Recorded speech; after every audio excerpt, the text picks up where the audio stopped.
The police union is questioning why HPD has withheld spending tens of millions of dollars from its budget in recent years, while short staffing persists and responses to crime decline. Gina Mangieri's always investigating. I dug into years of budget and spending numbers and compared it to staffing and enforcement trends. And I learned quite a bit of money set aside for public safety has gone untouched.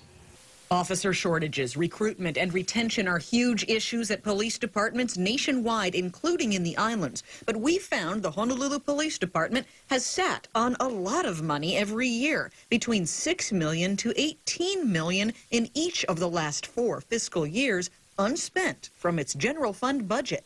We need officers on the streets, and we're just wondering, you know, how can we be told that there's a budget crunch, but then the department's giving back millions of dollars, you know, at the end of the fiscal year. We asked HPD and the head of the police commission what's their plan for spending the full allocation possible on staffing by filling open positions. The commission chair said they'd need to review and understand the numbers. HPD's spokesperson said they spent most of it, 95%, and must hold back some for big emergencies. Also, they don't get the money in one big chunk every year. As for what they will try to spend more on, the processing and hiring of police recruits and communications officers or dispatchers is a priority and conducted on a continuous basis. HPD says last year's lapsed funds were a lot more than usual because of COVID factors, like less court overtime due to the courts being closed, and federal relief funds covering some staff costs also canceled travel and training. Yet they're still only tracking 42% spent at the halfway mark of this fiscal year. They do expect to spend a bit more after minimum staffing levels were set for patrol districts earlier this month. The interim chief revealed that figure. We implemented a minimum staffing of 75%. So my expectation is that there shouldn't be a time where staffing goes below 75%. We asked HPD, how does that work day to day? They said if the district knows ahead of time that officers won't be coming in, whether for scheduled training or vacations, they can schedule additional officers ahead of time. If officers call in sick on that day, the district will ask off-duty officers to come in.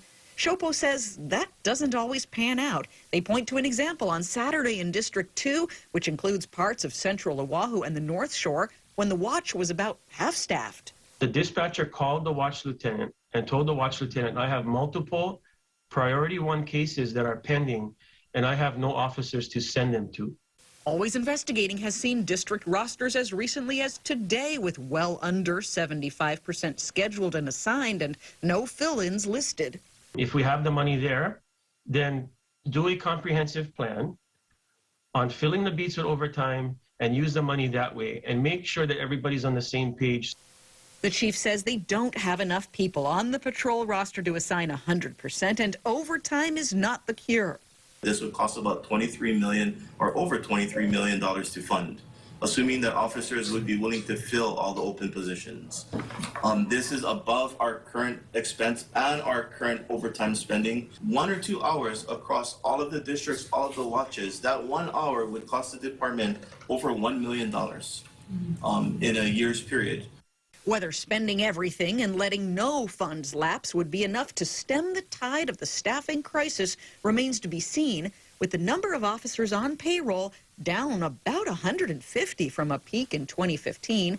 At the same time, the volume of police actions from arrests to parking and traffic violations have plummeted. Gina Mangieri, KHON2 News, always investigating.